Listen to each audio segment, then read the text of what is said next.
Tonight, the city of Lagos waits agog as all routes. Be the first to know from the north, south, east, west, and around Africa. We break the news. One Nigeria. Now you can catch all the actions live as the news breaks. We are Core TV News. Welcome to Core TV News. 24-hour news station.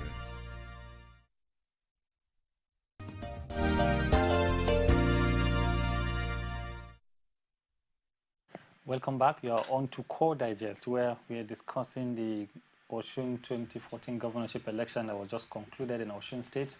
We're looking at the pains, the gains, and the lessons to be derived from that election, from INEC and all stakeholders that participated in the conduct of that election. And we've had here in the studios some gentlemen who have been helping us out with the discussion. Sylvester Olawumi, he says public affairs analyst, and he has been with us here in the studio. We also have Dr. Olateju, a political analyst and a lecturer. Thank you very much. Before we went on break, we settled on INEC, what lessons, and then how the conduct of the election has been. We're quickly going to look at acceptability now. We saw a little bit of difference from what happened in Osun State. Governor Fayemi right away, I think in less than 24 hours, issued a congratulatory statement to the winner of that election. And now we are seeing two variant statements from the same camp. The presidency congratulating Aregbesola and the APC for winning that election and also making a case for the peaceful conduct. And the camp, the governorship candidate camp, the Osun PDP, not making a statement or rejecting that result. What do you make out of this? Well, Fayemi is a different personality from Iyiola Omishore.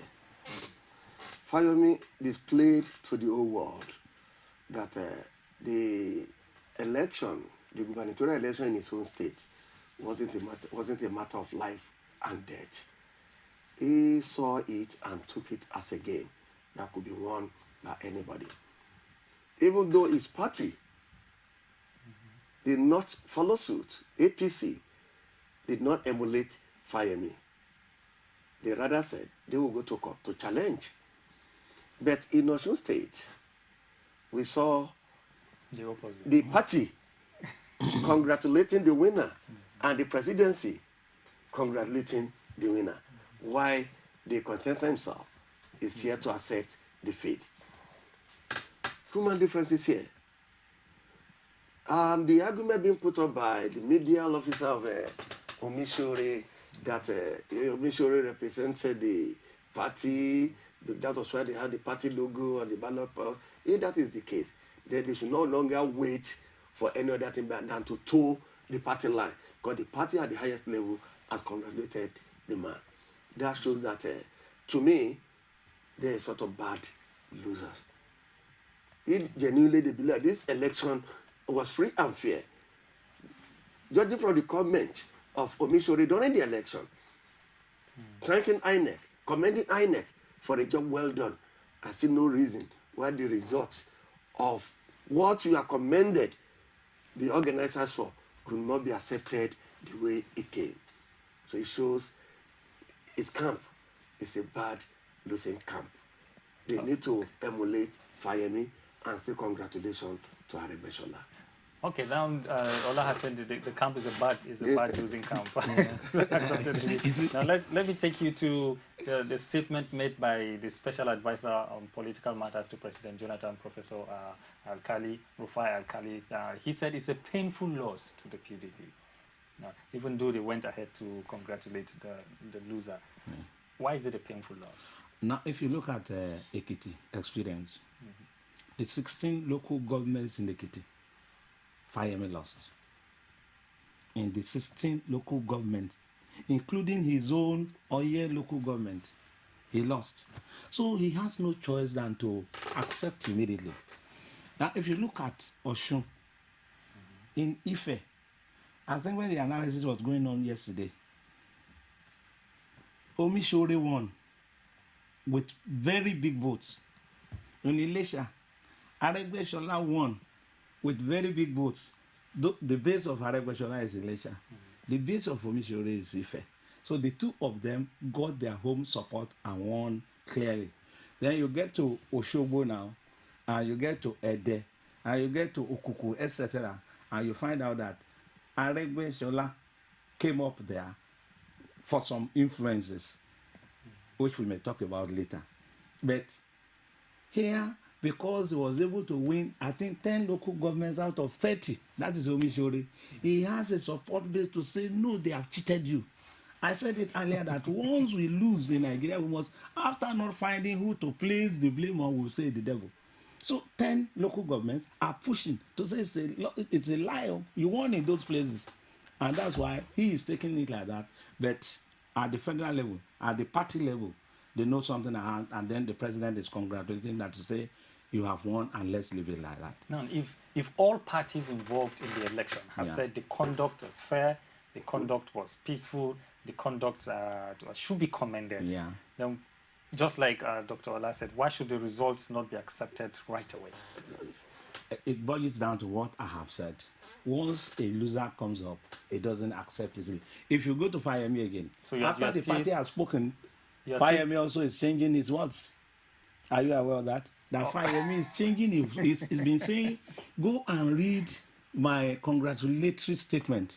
You will see that I didn't say certain things there. It's because I haven't 100% accepted the loss. So Fayemi has changed.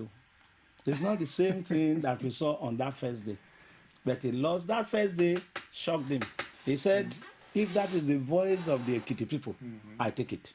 Because out of all the 16 local governments, he did not win a single one, including his own ward. Now, what lessons should we draw for sportsmanship when it comes to electoral matters from these two elections? What lessons should be drawn to have good sportsmanship? As long as the umpires are fair to everybody, I think we should just accept the results immediately without looking for excuses. Look, in Nigeria, politicians are very funny. When they take money from you, assuring you that we are going to deliver for you, if that promise could not be fulfilled by them, they'll come back to you to give you an excuse in order not to blame them for not spending the money the way they're supposed to spend the money. They'll find an excuse that, look, we did all we could do, but somebody did something. Just as he rightly said that they will all come back to come and blame the devil. No, in politics, they don't even blame the devil. They always blame the opponent. That they read that thing because from everybody we contacted, they said they voted for us. So said they voted for us. So said they voted for us. Then where did they get that result? If these people voted for us, they must have done something somewhere. No, you didn't see the people's ballot. Yes, but I think a sensible contestant will ask them a question. Were you there when those voters were top printing? If no, then how could you be sure that man actually fulfilled the promise he made to you? So we need to learn that politics is a game. Election is a game. Somebody will win. Somebody will lose. If somebody won this election, let's congratulate him. John Kerry did not wait for anybody before he congratulated, what's his name, the former president. What's his name, the former president that Obama took on from? Bush. Okay. He did not wait. Not that there were no anomalies in that election. I was in the US. I was in Florida. There were issues or discrepancies here and there. And then we also tried to monitor a few things on our own. We saw discrepancies. We saw the influence of the police within the black community. They just came and parked about 100 cars in the black community. And then, black man will say, hey man, I ain't want no trouble this money. In order to reduce the voting trends of that community.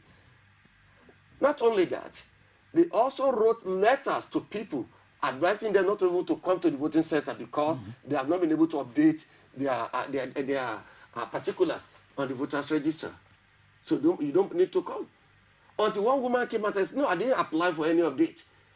I see her current details. A black woman. But John Kerry did not wait for all those excuses to come up before he accepted the defeat and congratulated Bush immediately. Congratulations for us to move the American forward. I think Nigerians, politicians to learn from that. But the umpire must be very, very transparent, must be very, very sincere. All right, let's take it a little further from this. Now, looking at the sportsmanship, accepting elections and then trying to key into whatever the political party is doing, the APC has issued a kind of threat that if it in a way loses the election and is not sure of the credibility of that election, it is going to go ahead with the parallel government come 2015. Do you think that's good for Nigerian politics? If the result was not fair, if the conduct was not fair, and there is nobody to correct it properly, anarchy will come up. There is no way. If you do injustice to me, and I know that I've been cheated, you don't expect me to keep quiet for you while you continue to ride roughshod on me. And so that was what was going to happen. That if you cheated, this will happen. Did the heavens fall at Ekiti when they won? It didn't. Though they were also boasting at that time that if they didn't win, something will happen. So saying they will set up parallel government, how does it come into presidential system? Parallel government doesn't come into presidential system. So they were just boasting. It was just mouthing and nothing more. No, it's not something do they you can take it carry like it's just a mouth threat or Honestly, something I see that. I seriously? think the APC leaders ought to be more experienced than that kind of statement. That's a schoolboy talk. You form a parallel government. What you are calling for is secession. It's cool. And the Nigerian law, constitution, fronts are cool. When you form a parallel government, what you are saying, you are going to stage a coup. Yeah, right. It has no meaning. So I think all these alarmist kind of outbursts must be reduced. APC should be able to address issues objectively. If the elections were rigged, after all, Arabia got there by court verdict, by court decisions. Yeah. Nobody formed any parallel government. He headed to the court, and at the end of the day, he got justice. So why can't they borrow a leave from that and continue with that? Why are they saying they're going to form parallel government for whom? Where? All right. In Oshogbo, where? All right. It's just a schoolboy talk. I don't regard that as a serious talk. Good advice there. But, viewers, you can now call in to give your comment. We already have a caller from Kano, Ismail. Ismail, can you hear us? Hello, good morning. Good morning, Ismail. Hello, good morning. Hello, we can hear you. Go ahead with your contribution. Yeah, okay. Hello, good morning. Good morning. Go ahead with your contribution. I'm calling from Kano. My name is Ismaila.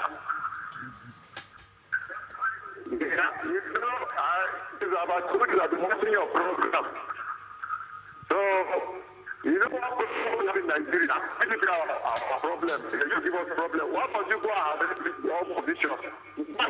You know your candidate. Opposition. Even they are corrupt, they are rogue, they are armed robbers. Let the masses vote. Let the masses vote. That's why I don't vote again, because people they are killing Nigeria. In Nigeria, they want to arrest people. They are discussing what? You know, have a leadership. Why don't you need people to vote? So their own best candidates. People are not winning our election. They are just robbing people. When you went to other states, you see most of the opposition. People are just here to steal the people. Arrest their people, your family, their crooks. They are not doing anything. All right. We know the truth, and we always say the truth. I'm not a politician, but PDP is the worst politician I ever saw in my life. Okay, Ismail, you've made your point, and let's take it from there. He's talking about the arrest of APC stalwarts during the OSUN governorship and strongly blaming the opposition, the People's Democratic Party, for that. Yes, we should separate the umpire from the actors. PDP was an actor in that election. APC was an actor from that election. The arrest of the opposition parties, that is the APC member, the blame should not be laid at the doorstep of INEC. Ismail was blaming the People's Democratic Party for that very, arrest. very unfair for government to start arresting leaders or members of opposition parties. That's intimidation. I felt strongly that Fashola called for An apology. No, it's not an issue that we should sweep under the carpet. If you are trying to make a change, they are talking of transformation agenda. Now, if we are talking of transformation agenda, that agenda should be inclusive, all-inclusive. Nothing must be left. Protection of the rights of individual Nigerians must also be included in that transformation. Okay, but so those people should not wait, but they should go to court. Yeah, Dr. Ola, let me take you on this. Now, APC stalwarts were arrested. There is no information that PDP stalwarts were also arrested in OSUN. Now, but if APC stalwarts are arrested, should also PDP stalwarts be arrested? Now, should there be a situation where if one political party, members of a political party are arrested, the members of another political party should also be arrested, minding that we don't have details of what led to the arrest? Arrest is not a tool you use arbitrarily. If somebody committed an offense, they have not told us the offense committed by those people. People are just assuming, because we saw the pattern, the trend, that look, the first man arrested was APC. The second man arrested was APC. The third man arrested was APC. Okay, let's take this call from Samuel. Okay. We get back to that. Samuel, can you hear us? Good morning, Samuel.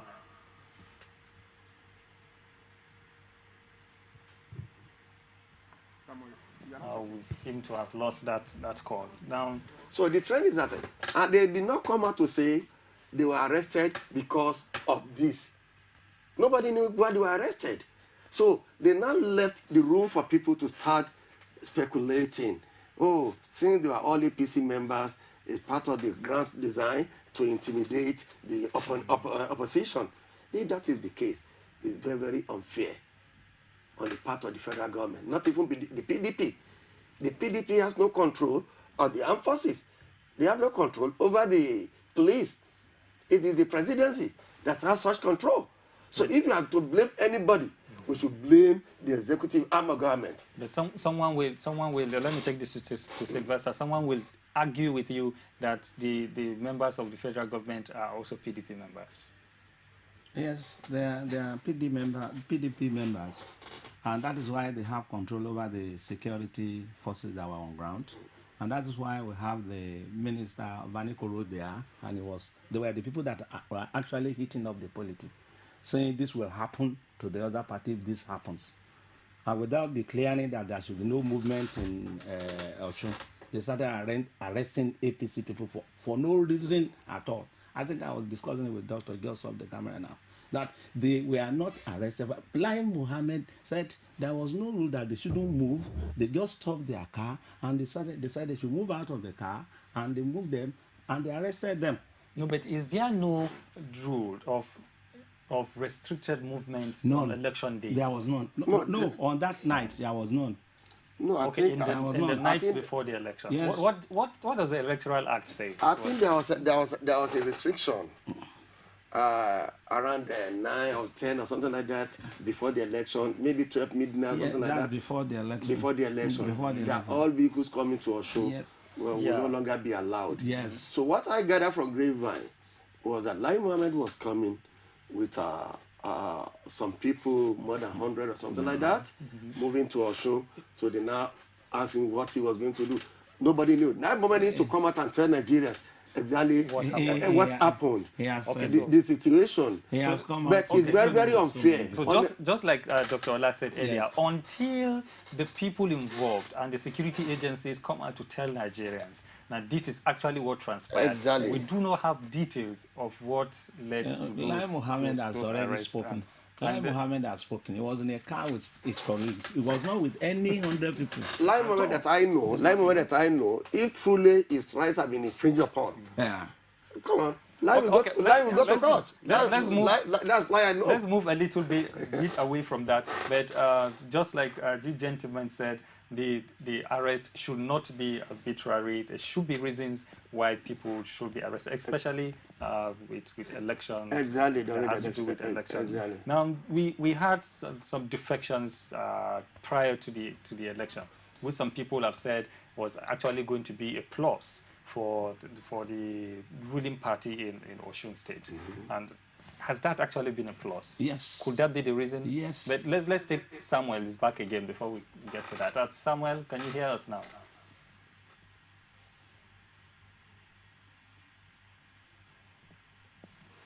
Are you still there, Samuel? Hello? Yeah, good morning. Welcome to Core Digest. Hello, good morning. Good morning and welcome. Hello, good morning.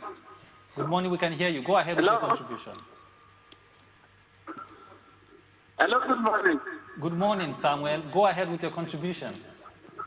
Okay, I want to comment on what this man on Blazer said. Yeah, I want to make comment about what the man of Blazer said. Okay, go ahead. He's listening to you. He was talking about the statement credited to APC National Chairman instead of John Oyegu.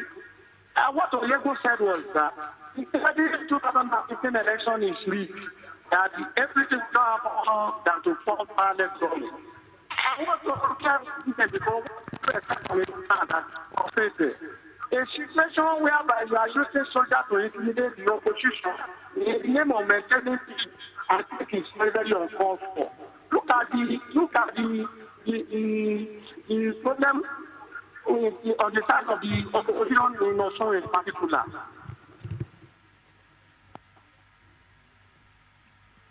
We lost him.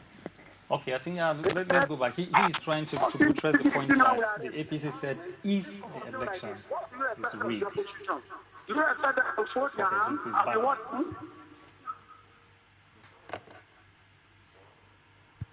All right, maybe you could respond to that. He's directing that statement to you, actually. He said the threat of forming a parallel government was that if the election is rigged in 2015.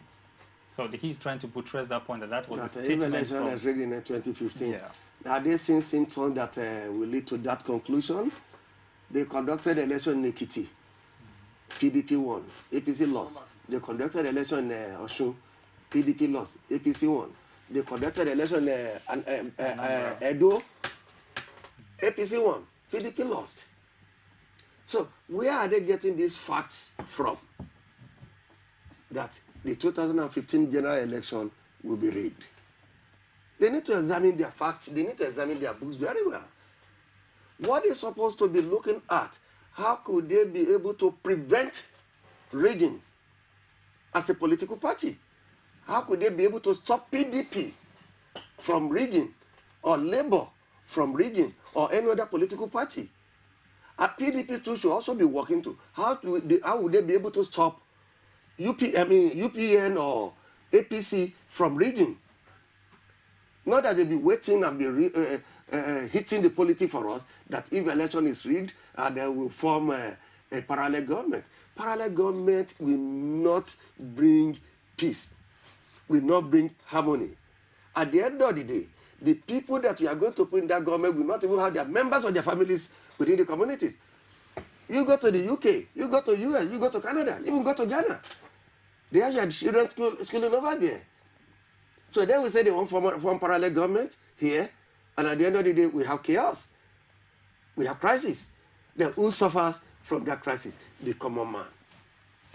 So they should manage the information in a way that we sanitize our polity effectively, that will be able to bring peace and peace of mind to the ordinary Nigerian. National chairman said they will form parallel government. With what? With the military? With the police? Or what? What they call intimidation. Intimidation did not pay APC, that did not pay APC in Ekiti, but paid APC in Osun. Are we still talking of intimidation here? Militarization, they are calling intimidation. Yes, they mobilized military men, personnel into Ekiti. PDP won. They defeated Fayemi in all the local governments. More than the personnel mobilized to Ekiti were mobilized to Osun. PDP was able to win just 10 local governments out of 30. Can we connect these together? Generally, they are not the same. All right. Sylvester seems to have a contrary view. Yes, you see, there are some situations that will arise, and you want to believe it happens. Why people believe that Ekiti was rigged. I said that the other time that 16 local governments, Fayemi lost, including his own. Yeah. It looks very dicey. Okay, let's get back to the phone lines. We'll listen to Rosalind and then we'll be back. Rosalind, can you hear us?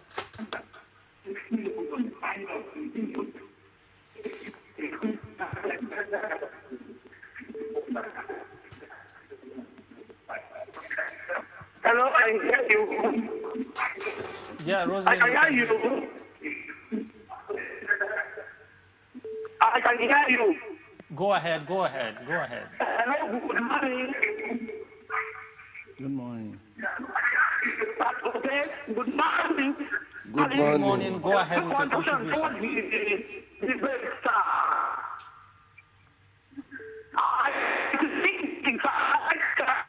We've been having some kind of clash on that line. I think you should put off the phone and call back. Probably it will be clear by then. You said your view was contrary. Yes, like I was saying, if you look at the local government election in Lagos State, you know APC won in all local governments. I was saying, can that be possible? Does that mean PDP will have nobody, no local government? And there was contest on some. Though again, finally they went to court and won. But it doesn't look proper. But if you look at OSUN, you see, yes, this looks like a credible on influence result. In Aregbesol's home base, he won. In Omishore's home base, he won. So you see that it's impossible for Aregbesola. What will have happened that the Igeshas will reject Aregbesola? That is not African, that is not Nigerian. No matter how bad our own child is, we want to place that person there. So for Fayemi to lose without any interference at Oye, his own local government, it doesn't get to me. That's your argument. That's my argument. I think I disagree. So when APC was looking at that, they felt Ekiti was definitely the sitting governor lost in all local government, there must have been something wrong, and they were waiting for such a thing to happen again. In Osun, if it had happened in Osun, they would have concluded that this is what is going to replicate itself in 2015, and that's why they were boasting like that. I call it boast anyway, because I too know it's not possible. But it hasn't happened. Yes, it hasn't happened. So that is it. Honestly, I disagree that somebody cannot lose in his own base. Look at the political election history in Nigeria. Obasanjo lost to Falai during the AAD PDP election. Okay. Let's take Rosalind. She's back on line. And Rosalind, can you hear us now? Hello? If you can hear us, just go ahead with your contribution. Hello, Rosalind from Illinois. Thank you for calling. Go ahead with your contribution. Could you please, Rosalind from Illinois, we are only getting that APC should portray their utterances, which can bring chaos and problems to this nation. Anytime they win, they be liable. That they want us, they are not right. Because they lost on the kids, they are now. Somebody can lose his own best. It depends on what we read. They must be people. And that shows that Alexander should sue. And not for all this, they are the war. They are the this and that. People only not conduct. They are their own children straight from there. This is very good. Your trust is too high. It can cause problems for the nation. No man under the earth is perfect. If they don't put the security in place, I wonder what could have happened in Osun. The governor said they should go with our non-day. All right, I think Rosalind have made her point. I got a message. Okay. All right, you want to react to that? I was saying something. I was saying that it's not possible for Aregbe to have lost in Elisha. No, election is not like that. I just told you, 1999 election, AMPP then, or APP, won the election in the Southwest. They won the election in the Southwest. including Abeokuta, where the man that the eventual winner lost the election. So it all depends on the personality. Who are the people involved? How connected are you to the grassroots? Okay, let's just leave that issue now and go back to an earlier question I was asking you about the defection before the election. Yes. If that has been a plus to the All Progressive Congress, could that has been one of the factors that led to the victory? It is actually, because if we now move further, I've spoken about the performance of these people at their home bases. Then when we go to Osogbo, where the presence of Adegbeshola is well felt, very close to Kuku, where the former governor, Oyinlola, is in control, you find out that Adegbeshola won at that place. Then Ede, where Isiaka Adeleke, also who had been a former governor, held forth. He also won there. That is Adegbeshola. So if you add this to all the pluses he's having from his own base, it must have influenced. It has definitely, not more, it has definitely influenced its winning at the overall something. Look at the gap. The gap is not too much. Okay, let me take that same question in another way to you, Dr. Ola. Could the defection of one person translate to so many votes? How will we ensure that the defection of one personality has translated to so many votes? Just like we see it happening in Nigerian politics. It's a yes and no answer. That personality must be very, very connected with the people in his locality. If not, that you could say, follow me and vote for exactly, me, and they will go. Yes, and he must have been doing certain things that the community appreciates. If somebody that is not connected with his community, you can go to wherever. If that is the case, all of us must have influence in our own communities. You try it and say you want to go to one party in your own community and see how many people will follow you. Unless you've been doing certain things that are well appreciated by the members of your community. The issue of the former governor Oyinlola lost in his polling booth. In this election, he lost in his own unit. His wife also lost in her unit. Then let us also look. The last election that brought Adegbeshola in, did Aregbe win that area or not? It's not a thing we just say because Aregbe won, it was because Oyinlola came into the party. No. If that would be the case, he's supposed not to have lost in his voting unit. I think about 2 or 3 former governors are with him. Yeah. Could that be a big advantage? It could be. It all depends on whom they are in their communities. If they are not connected with their communities at all, if they are just Abuja politicians, that live, that practice their politics in Abuja, without actually coming back. And that's one factor that I learned late in favor of Fayose in Ekiti State. That I'm not a PDP man, I'm not ready to be a PDP, I will never be a PDP man. But the reality is that people said Fayose is a community with a grassroots man. He identifies with the grassroots people. Unlike my friend, our brother, Fayemi, is an elite. Oh, so that's it. So he's an elite. That's the difference between the two. So you can see the difference. For example, look at Lamida Adedibu, the late Lamida Adedibu, connected with the downtrodden in Ibadan. So if he says goes this way, people will go that way. Some have also argued, Sylvester, that Adegbeshola was also a grassroots politician. Yeah. Could that be an advantage for him? Yes, it was an advantage for him. But when we look at the analysis of his one, I think in Osogbo stroke Okuku, he won with 50,000. And at Ede with about 30,000. Okay, we'll get back because we're running out of time. Let's take the last caller, Fonte calling from Warri. Fonte, can you hear us? Hello, Fonte, can you hear us?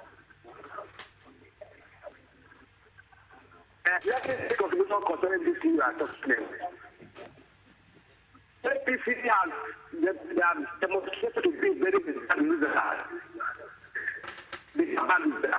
For the fact that if the incumbent governor of the Ekiti State accepted this, it is saying that they are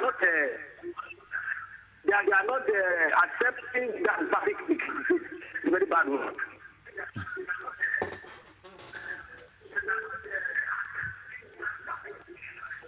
Are you done, Tonte?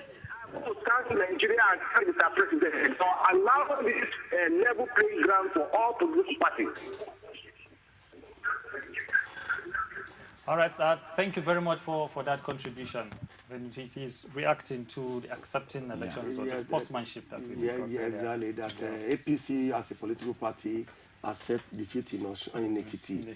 Why they cannot be accepting victory in Osun and be rejecting defeat somewhere else and be finding it's a sport party. It's a sport party. It depends upon how things come. How it comes. Like I was saying, your candidate said yes, I accepted. Congratulations. Then follow him. Okay, now the PDP is accepting, and the candidate in Osun is yet to also accept. They see that APC is a bad loser, and then Omisore is also a bad loser. All right. That's where I see it. Okay, I think we have to draw the curtain here. Our time is already up. We'll prepare for the news of the hour. I want to thank you so much for taking out your time to be with us in the studio and to help us out with discussions on the Osun governorship election. Hope when next we call on you, you oblige us opportunity to appear on Core Digest. Thank you so much for coming.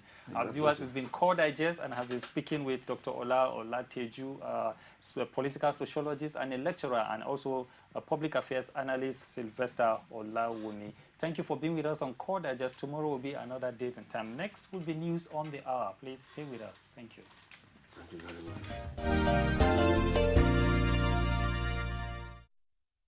You can now watch Core TV News live from anywhere in the world on our website, www.coretvnews.com. Click on Live TV on our website and watch us live. And welcome to Core TV Primetime News. To follow us on Twitter, click on Twitter icon on our website. On Facebook, click on the Facebook and YouTube to see all our previous news production. You can also watch us live on YouTube. Click Core TV, leave a space, then News. Core TV News, a 24-hour news station.